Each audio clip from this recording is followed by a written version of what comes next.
स्त्रीचं दुसरं नाव जिद्द असं आहे. एकदा जर तिने ठरवलं की तिला काहीतरी मिळवायचं आहे तर ती त्या ध्येयापर्यंत नक्की पोहोचते. अशीच रत्नागिरीची कन्या ऐश्वर्या सावंत. खो खोपटू म्हणून तिनं नाव मिळवलं आणि असं करता करता आज ती रत्नागिरीच्या क्रीडा कार्यालयात क्रीडा अधिकारी म्हणून कार्यरत झाली. तिचा हा प्रवास आपण महिला दिनाच्या या औचित्याच्या निमित्तानं नक्की जाणूया आणि मला वाटतं तिच्या या प्रवासातून तुम्हाला सगळ्यांना सुद्धा नक्कीच प्रेरणा मिळेल. ऐश्वर्या, तुझं खूप खूप अभिनंदन. पहिली गोष्ट म्हणजे तू रत्नागिरीच्या क्रीडा कार्यालयात क्रीडा अधिकारी म्हणून होणं ही रत्नागिरीकरांसाठी खूप मोठी अभिमानाची गोष्ट आहे. तर आधी मला सांग, क्रीडा अधिकारी झाल्यावर तुला कसं वाटतंय? जेव्हा बातमी कळाली तेव्हा खूप छान वाटलं. घरचे पण खूप आनंदात होते आणि आता रत्नागिरीतच मिळाले त्याच्यामुळे अजून छान वाटत आहे. आता रत्नागिरीच्याच खो खो खेळाडूंसाठी काहीतरी करायचं आहे एवढीच इच्छा आहे. अरे वा. आम्ही तुला ओळखतो ते म्हणजे खो खोपटू आणि खूप आधी तू वेगवेगळ्या स्पर्धांमध्ये भाग घ्यायचीस, त्याच्यानंतर तुला पुरस्कार प्राप्त झाले. तर तो जो तुझा प्रवास सुरू झाला तो कसा सुरू झाला? मी शिर्के हायस्कूलला जेव्हा होते तेव्हा मी 7वीपासून खो खो खेळायला सुरुवात केली. माझी पहिली नॅशनल 9वीत असताना झाली.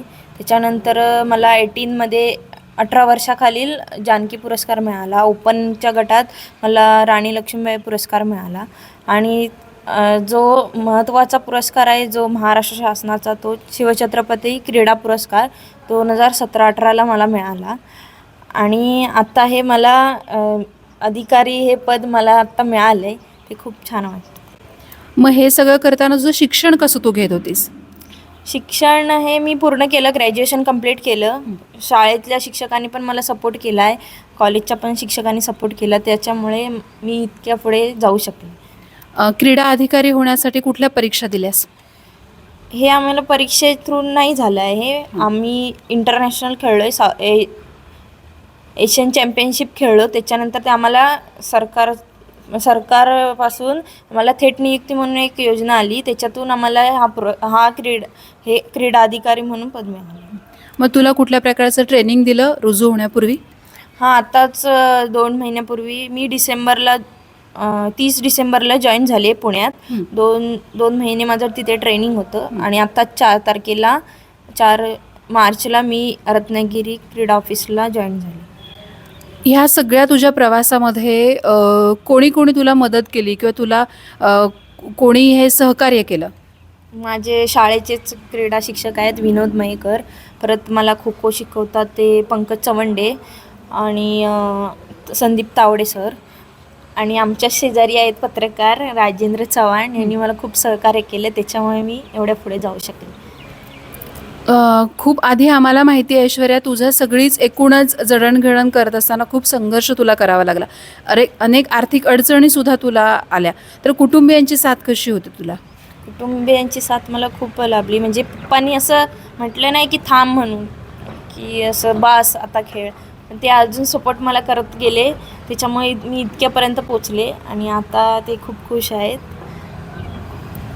आता ह्याच्या पुढे हा तर तुला सरकारकडनं हे पद मिळालं, पण तुला ह्याच क्षेत्रामध्ये अजून पुढे जायचं आहे, पुढच्या पदांवर जायचं, परीक्षा द्याव्या लागतील. तर तू पुढची काय प्लॅनिंग केलं आहेस का? तसं मी प्लॅनिंग